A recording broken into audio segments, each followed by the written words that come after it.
explain to us about how you had to formulate your plan B, because you already did the cosmetology thing, right? But you were more focused on the embalming. Because I know I've been around you damn near all my life, and I remember when we were older, you were really, really wanting to cement and solidify yourself in the embalming. What was your mind state when you were like, all right, I got to do a plan B? I had to. Like I said, when I was at the first mortuary I started at, like they would shut down all the production just so that one person come in that was an old hairdresser or a family member to do with hair. And I said, listen, we have 13 people to put out for Saturday services. If I go to school, will you guys pay me more to do cosmetology? He said, yes, cool. I started going to school at night, working at the day, bartending on the side. I was doing everything I could. So I felt the same way again. Here I am at this mortuary, and here's the money getting funny and the changing of ownership and stuff like that. I said, I'm going back to school for barbering. And I should have went straight after cosmetology and just knocked it on. Knocked it out. But I was like, I'm good. I'm gonna start at the shop. So I started working at the shop. So with that license, along with the cosmetology, I said, okay, I already had some business plan I was working on since I was in college. I wanted to open up my own beauty salon, spa, barbershop, nail shop, everything in there, right? And so eventually I did open up a beauty shop in California. Yeah, so that was just something else for me to fall back on because... I want to ask you a question. You know, I hate to do it, did you experience a lot of hate from our people when you opened up your own shop? Did you experience vitriol, animosity? Kind of like what we went through at the church. But anyway, that's a whole other thing. But so, did you experience that? Oh, here it is. Once you get your license, just because you have family members or you have friends, that doesn't mean they're going to all turn out to come see you. Can you repeat that? Can you repeat that?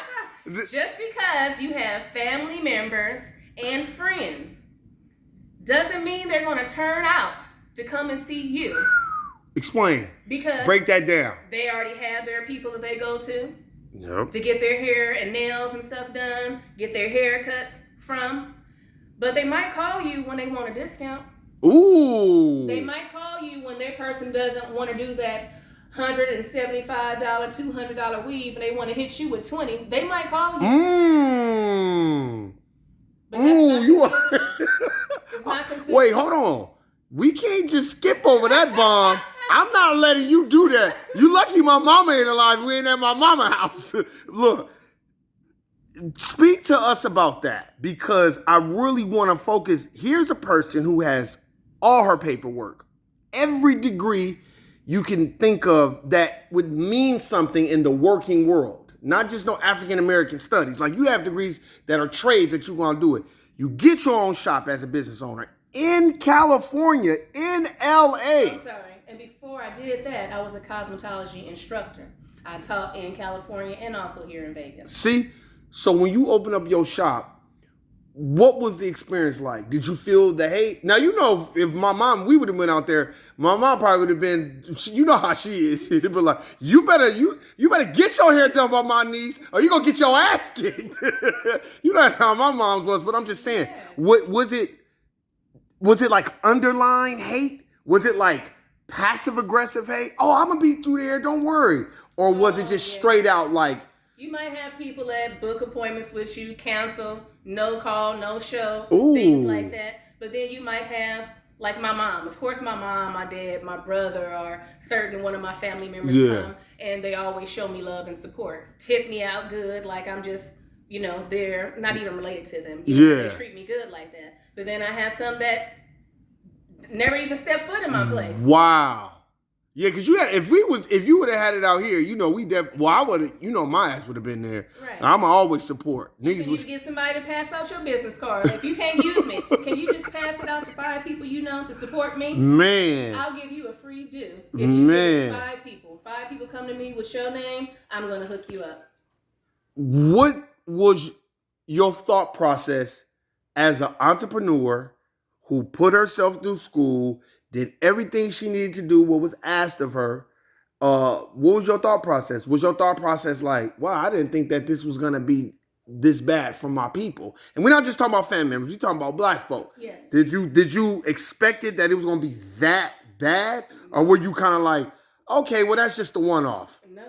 Because I used to go to hair shows. I used to go to the conventions. And I see these people on the platforms performing, telling you how they started from this and now they're here. And I'm thinking like, oh, that could be me too. These are people that have never done nothing but hair. Okay, and that's all they did. So and that's all they've done. Okay, they so was consistent with it. Did you meet any people that gave you game when they saw how much hate you was getting? I'm talking about, I know Auntie Sharon gonna give you some game. I know Uncle Donnie and I know those people gonna give you their insight, but I'm talking about people that are not related to you, don't know you like that. That's like, look, sis, don't even worry about these haters. You just keep striving, because we black folk tend to meet people that will always give us game that we don't even know. That'll be like, a stranger will be your biggest fan, man, biggest support, a complete stranger, and that's really sad because it's like all these people claim that they love you, they know you, they want to be around you, but they don't mess with you like that. Man, not like that. Speak to that. Why do you think that is? Because, like, again, I'm not trying to just talk about your degrees, but we are a people that has been conditioned that certain people think degrees don't mean anything, and certain people think degrees do mean something. Well, in the eyes of the dominant society, that's the goalpost, the degrees. So for you to have that, and then go as far as starting your own business, like, that's crazy for people to just not celebrate you and be like, well, here, I told 10 people, I don't care if they go in there and just get a lineup. Go in there and get a lineup and give her some money. Support a black business. Did you feel like you didn't get enough support from our people as a whole? Well, I can say that. I could say that I had people show up and see how nice my place is, and they want to rent it out for other things, but not even want to come to support me. They want, hey, can I do hair at your place? Not to pay you booth rent, not to, have a contract signed with you. They just want to use your place for something else. Like I had one guy, he painted. He wants to know, can he come in here and paint? Well, people in here getting their hair done. They don't want to smell paint. One person wants to turn into a nightclub, like, they're going to have drinks and party and smoke. And I'm like, this is a real business. Like, that's not what I want. That's not the vision that I have for my business. Wow. Do you think, let me ask you, that's a good statement. Do you think, Cuzzo, that you being an entrepreneur and you being business minded, did it open up your eyes to see how many people are not business minded and don't respect other black folk business? Because I highly doubt everybody that you encountered would go up to a white person and say, oh, could I use this so I could turn this into a nightclub? Mm-hmm. Could I do hair here but not pay no booth rent? They're not going to do that to white people, mm-hmm. but they'll do it to you. Mm-hmm. I had a cousin that passed away. She came from Texas and she wanted to do hair. I showed her how to reciprocate her license from Texas to California. I even took her to take her exam and pay her money so that she can get her license. I was picking her up. Wow. Bringing her to the shop. Do you know that she was making money and didn't even want to hand me $10 a week? And then she upped and left, not even 2 months, upped and left, didn't even say goodbye to me or nothing like that. So you can't depend on people because she wanted to do her own thing. And I can't be mad at somebody for wanting to elevate and do their own thing. But don't lead me on like you're a part of the team. And you're just trying to learn what you can learn so you can move on with it. That's a fact. Wow. What was, I have to ask this, what was your thought process when you had that business mentality with your own family and your family coming there basically to try to get something but not pitching on a party for show? Like, were you kind of like, wow, I can't believe this many people are not business minded? Was that your mind frame? Absolutely. I had one that braided hair. She just only wanted to come in. Call me when somebody wants the hair braided. No, you need to be here. You have to be here. I can't just call you and say, hey, are you going to show up today? Because I do have a couple of people that want some braids. You need to be consistent. They see somebody in there that you could just jump on that head. That's a walk-in for you for the day. That's money in your pocket. Stop. I'm trying. Stop. Mariah, stop. You did not have nobody say, call me when somebody need to get their hair done. A lot of people don't want to sit in the shop. You have to sit. You have to be consistent. That's what I'm saying. Like when people, excuse me, when people like moving around, they doing everything else. Like, you know, you come to somebody's house, they can cook, clean, babysit the kids, stop, take a smoke break. You in the shop, you can't do all that. You can't do all that. You that. have to be focused. Yes. You have to give this client one-on-one. Yeah. One-on-one. I mean, if I'm doing your head, I don't expect your friend to come over and talk on top of this head while we're working. They don't need me to be here. It's just one-on-one. So some people don't even understand that. Like, those are things that I never liked in the shop. Man. So you being an entrepreneur and you meeting people, which I give you props because it never jaded your drive to want to handle business. Because a lot of us will get stressed out and just be like, I don't want to deal with it no more. You know what I mean? Because I feel like they don't know how disrespectful it is to you to hustle, to do all these things, to open up your own shop. I don't think people know how hard, now they know how hard it is with it being so damn expensive and with gas being $10 a gallon. Mm-hmm. Now they know, but then it was expensive then too. Oh, yeah. It wasn't cheap then. It was expensive then too. Nigga, I'm from LA. Okay. It was, we know how expensive it is. Remember, cuzzo, I was a nigga that wasn't gonna pay for parking at City Walk. You remember that? That was when my little cousin, she wasn't even born yet. You was pregnant. Remember you was laughing? So I know how expensive it is in LA. So it's like, I don't understand. Have you come across that out here in Las Vegas too?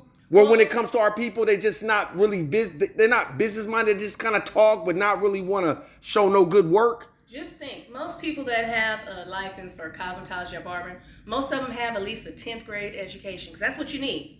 Oh, I didn't know that. You don't even need the high school diploma like they tell you. You need to at least finish the 10th grade. For real? So. I didn't know that. Yeah. You need to finish. You can get your GED or whatever, but it's really not required. I don't believe it is. Wow. And you have to do the hours. Yeah. So there were some girls that were doing the program when they were in high school. So they were going after school and they were getting their cosmetology hours. So about time when they graduated, they can go and take their state exam and get licensed and start working and making money. So those are the people that were like, this is all I'm going to do. This is all I want to do. They had no other aspirations. They didn't want to be a shop owner. They wanted to be a booth renter, strapped to the chair for life. That's it. Until they got tired and retired. Wow. And when you were that business owner, were there times where you would be in the shop and you would just be like, I can't believe this many people are not business minded? Were you thinking that? Like, damn. Absolutely. When I used to work in the shops, I used to see people coming in at almost 12 noon to do a head. I'm like, wow, I've been here since 6 o'clock in the morning. I done got all those little ladies that want the shampoo, press, and curl. I'm sitting here with a pocket full of money before noon because you guys didn't want to get up and come get it. So you think the early bird gets the worm? Always. Always. I was the first one there. I'm turning on the heat in the shop. I got the soap operas ready for those that like to watch the soap operas. Oh, you already know what to do. My stove hot. I was ready. Who's first? Who's ready? I'm not mad. See, everybody doesn't have that hustling mentality, but everybody don't know how to transition that college education into being an entrepreneur. Some people don't have that. You know what I mean? So I give you props for that because I remember when you was going to school to get your barber license. I remember us all being like, damn, man, what the hell's Mariah doing? What's she trying to do? But I get it because you like, hey, man, I got to have a backup plan. Hell, I wish, listening to what you're saying, I really wish I would have went to school to get some type of a trade because that's the difference. I know a lot of people that got degrees, but they don't have trade degrees. You know what I mean? Like you can go and bomb. They took that away from our schools. Yeah. Junior high, we had sewing, we had home wood shop, man, metal class. They had different things, and the funding gone. So we don't have those things anymore, unless you go to a good school with good money. With good money, donations rolling through. You don't get those type of things. So would it be safe to say this, Cuzzo, that let's say in the future you get a shop again? What's going to be your mind frame the next time? like, let's say you get a shop. Let's say in the future, you like, all right, cuzzo, you call me up, because you know I'm going to be there. I'm going to be the main one promoting it. It's going to be on my podcast. I'm going to be calling people. But the first thing I want to do is find the perfect location. Because location is everything. Speak to that. Tell us about that. Location is everything. Say, for instance, you're on a street and it's so many different buildings, somebody can't even see your sign. Oh, okay. Okay. Now they're driving past it. They seen it, but they can't stop. Traffic is too busy. They can't even slow down and stop and catch your phone number. They can't even see the real name of your business unless they took some time out their day to pull over and say, let me walk in here today. Today I have time. Wow. So location is everything. So if we were in Vegas, what would be a good location for a beauty spa? You can get your hair cut, get your hair done, everything. What would be a good location? I'm talking about for a black business owner. Well, out here in Vegas. The West Side already has a lot of hair shops. That's a fact. There's some coming in the North. We don't have much of us in Henderson. We don't have that. Don't at all. And it's not like California, because California is the Barber and Cosmo board. They're one together. So you could work side by side with a barber. In Vegas, two separate boards. You have the health and sanitation for barbers, and you have the cosmetology board. Yep. So those are two different entities. And you can't work side by side with a barber. Barbers up front, beauticians in the back. Why is that? It's just the way they do it. That's just the way they are, because they have a straight razor. And if the boards were combined, then yes, you could work side by side, because they both, control your license. Oh, okay. They control all the rules for your license. So you would say Henderson. I would do Henderson. That is a good, because Henderson is growing. And it ain't a lot of black shops out here. I mean, you have these big beauty supply warehouses. You don't have a lot of... If I want to go get some beauty supplies for my hair, if I don't go to the grocery store to get my professional products, okay, then I might have to find a place like Salon Centric or, one of them Asian places. One of those places that you have to go in with your license, or Sally's.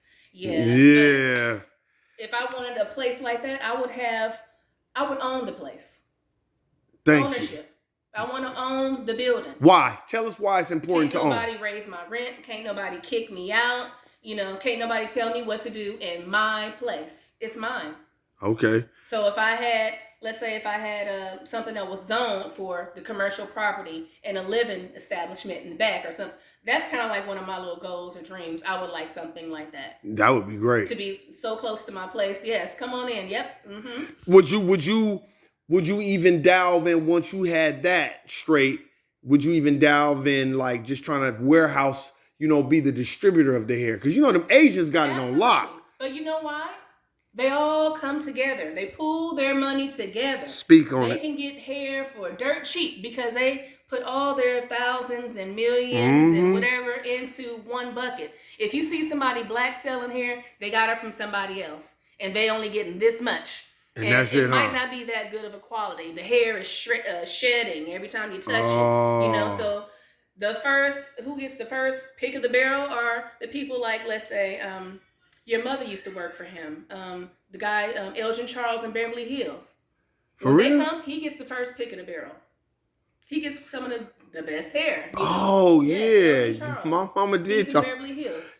So he gets the pick of the litter. He gets the pick of the litter for sure in California. But so there's a lot of people now that say, oh yeah, well, I went to a trip to India and I purchased his hair. I saw how they bless the hair after they shave it off somebody. They tell you the whole process because the people allow you to come in and see how they do it. Okay. But then again, there's some people that's giving you that dog hair mixed in with that human hair. No, whoa. I'm just saying. Cuzzo, no. You gotta educate me. Educate me. No. It's not the good stuff. No, so what you mean they blending human with synthetic, and it's not a good mixture. How do you know it's not a good mixture? Like when you get to actually put it on, it looks good. Yeah, it looks good in the bag. It looks good when you first wear it, but wash it one time. Oh. Blow dry it one time. Watch it shrivel up. Watch it comb right on out. That's how you can tell. Mm-hmm. Wow, I didn't know that. So you got a lot of imposters and posers selling the hair, like, I got to speak to how you said if it's a black person, selling their hair is a limited quality. It's a limited amount that they're going to be able to get to. And of course, they might have this whole ad up, hey, I have 24, 32 inch, whatever, send me your money and then I'll send it to you. Okay. Who do you think they're sending their money to get it? They send it to the Asians and everybody they're else. They're not going to India themselves to go get it. Yeah, because that's a grip, right? Mm-hmm. Yeah, that's a $10,000 trip to go out there and because they're not gonna have you know where you're going once you get there. You don't even know where you're going. You don't speak their language. There you go. So I never thought about that. Mm-hmm. Why is it the Asians got the lock on the hair stuff? Why is it that I went to so many hair shows and then they have all of us up front doing the hair, showing you how everything works, and then when it's time to pay for the product that you want or the hairstyle that you want, somebody else's hand comes up and collects. No. Thank you. No. Yes, we'll take that. You ain't tell me. See, now this is what I want to talk about. Let's put their asses out there. Explain that. Because I thought at a hair show, you doing the hair, you doing everything, boom, and then they paying you. I didn't so talk about that, speak about that, because I didn't know that was going on. Products that you think are Black-owned products or, the tools, like the hair tools and stuff like that. If you go to these hair shows, you will see our faces here. Uh-huh. We're showing you, hey, come over here. This is what we're doing. This is what this can do. And then when it's time to pay, you stick your hand out to give them the money and somebody else comes up to collect that money. It's not this. It's not us. It's Asians, whites, it's Latinos, everybody else. Mm-hmm. Because I'm back waiting for that money. Because I noticed even with the Chris Rock thing that he did, but even before I saw that. Oh, good hair. Yeah, good hair. But even before I saw that, remember that wig shop on Crenshaw? Mm-hmm. It's still there. Because we got family members that used to go there. Mm-hmm. Asians. Yes. I used to always be like, why is the Asian people here selling? Why? Because they come here on their visas or whatever, and they get business loans. Okay. Break that down. You can open up an LLC today. You're not going to get any business loan money. You have to be in business 2, 3, 5 years. And they want to see, show me your business plan. Let me see what numbers are you doing. Yep. So they can even think about giving you some money. So you can even think about probably getting a credit card. Yep. They don't just give it to us like that. No. That's why you will see nail shops in every other corner. Or in LA, you will see, the Louisiana Chickens and every other corner. Why is that like that? Break that down. And guess what? They might have a nail shop in your community. Don't even live nowhere there. They live way out 30, 40 minutes away. And they all carpool together. They come together. They work together. They eat together. Man. They leave together. And they don't never support Black businesses. Walk in there selling some stuff like what we call people coming there, I don't know, boosters. Yeah, boosters, yeah. They come in there and they got fruit. They have food, CDs, clothes. They're not going to ever purchase your stuff. Nope. You're lucky if you even get to come in there and say, hey, is it okay if I ask your customers? No, get out. Yep. That's a fact. They'll call the police on you. This is another question. Why is it not a lot of nails, like nail salons and stuff? Why is there not a lot of Black-owned nail salons? Especially in Vegas. I don't ever see a lot of Black ones. It seems like the Asians got that cornered too. Mm-hmm. Why is that? A few girls that do nails. One had a shop. I remember her. Well, actually, I know 2 that had their own shops. But I don't know if the rent went up, like I said. But I go back by theirs and off of Martin Luther King and Alexander. Her name was Mimi. She did. Oh, okay. I know what you're talking about. That's from Yeah, she had designs. You know how people do designs? She was doing this way back then. I have a few friends that actually have their own salons, but, again. The rent, and then if you don't own the building. Some people probably don't even think that these Black girls are as skilled and talented as they are. That's real. Yeah. And maybe their skills and talent, they have to charge a little more, and they should. Yeah. Versus you coming to somebody and getting a pedicure for $20. And hers is $50. But guess what? It's worth it. She doesn't rush you. She lets you soak your feet. Man. Okay? She's not going to $5 more. $5 more. She's not going to do that. All that's included. That's the whole package. You get the whole experience. you're gonna get $50. 50 minutes worth your $50 time. You'll get that massage. She's gonna do everything. She's not gonna skip any steps, giving you that service you deserve. But you don't think she's as good as them. Yeah. Man, you killing the game right now, because I've been wanting to ask you these questions for a while too. So, do you think it's a problem with us? Because you just said something poignant. That was very poignant. What you said when you was like, they gon' $5 more, $5 more. But with us, okay, man, the price is $50. You know how we are. Nigga, $50, man. Why do you think we like that? What is that? What is that about us where we want to pester a black person's business's prices? Like, we try to negotiate to the cents, but when everybody else, we will pay full price. Why is that from your experience? People don't understand. Like, you go to school. It costs money to go to cosmetology school. Speak on that. School, nail school. It's thousands of dollars. And some, you don't just pay right away because you don't even have the money, and they understand that. There's no financial aid sometimes. So you have to make payment plans. Every week I got to give you $200-$300, right? Remember, you're not working. This is what you're doing. That's a fact. These customers are coming in. They might hit you with a $2 tip, and you be like, when I get my license, man, never ever give me $2 again. Man, as a matter of fact, I'm going to include my tip in my price. Yep, okay. Gratuity. Yes, don't need to worry about it. I already got it. Don't worry, I already got it. That's why a lot of restaurants do that, huh? Them upscale restaurants. They do that, and then they put tip on there again. So if you don't read, the gratuity was already 18% included. They're going to ask you to sign right there and put a little extra on top of that 18 that you get. Thank you. I'm going to need that. Mm-hmm. I need all mine. Yes. Like, no, the gratuity's already included. You're not getting any more. Okay.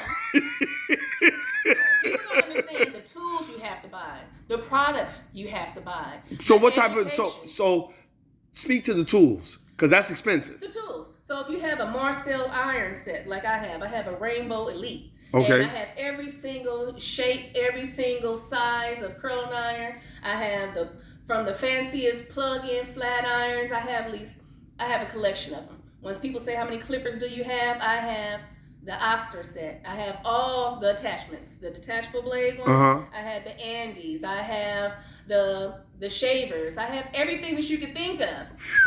And what I was doing was I was going to hair shows. I was waiting till day number 3, the last day of their show. I know they didn't want to pack that stuff up and take it back home and, have to pay for packaging. So I was getting stuff on a discount. That expensive stuff, discounted. Man. You have to do it like that. You have to catch those products that you see and hear people talking about dirt cheap that's only in Atlanta, that's only over here. And you can purchase them dirt cheap. Give me $3 and you can get 5 of these. You have to catch it. You got to catch it, huh? Yeah, and you go to classes and stuff like that and conventions. All those things cost money. So you're not just paying for my time. You're paying for my education. You're paying that I learned the skill and I could do it this fast. I could do your shampoo, press, and curl in less than 40 minutes. Wow. I'm not taking 4 hours to do your hair. Because that used to happen. Yeah.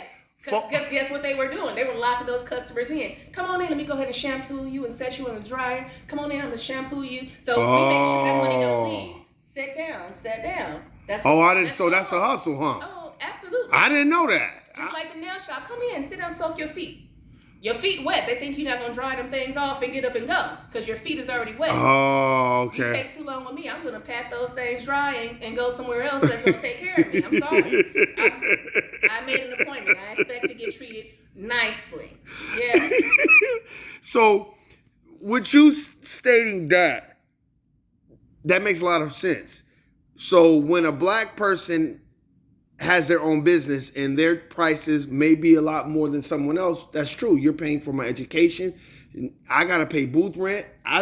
And experience. Man, and experience. You getting the whole experience. Nigga, I didn't already went to school. I didn't already did everything. I'm on time. I'm ready. You're paying for because a lot of people, they're not organized and yeah. I'm on my lunch break. I want you to hook me up and I want to go back to work fly. Yep. This is how much time I have. I have a babysitter for this time. And like I'm going through something. I want to decompress and I just want you to sit, listen. Sometimes I don't want to talk. Sometimes I want to talk and I just want you one-on-one, me and you.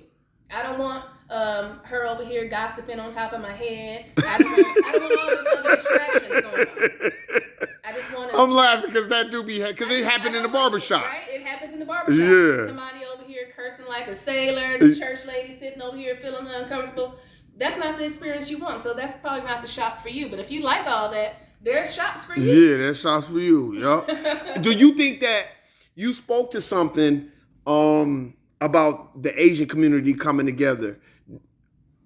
Do you think that we're lacking in that when it comes to like franchising our businesses? And because look at the West Side. We stay on the West Side. Oh, absolutely. It ain't no black. Mario's is not a black business. That's a Latino Absolutely. that owns Mario's, and people don't know that. Absolutely. And he's very clever because in their community ain't no black businesses. I did it. So why do you think we don't do that? Why is it we don't have that same togetherness like the Asian community? Because you said it. I feel that some people don't want you to excel in Okay. what you do. And some people want to be... You don't have to cut that.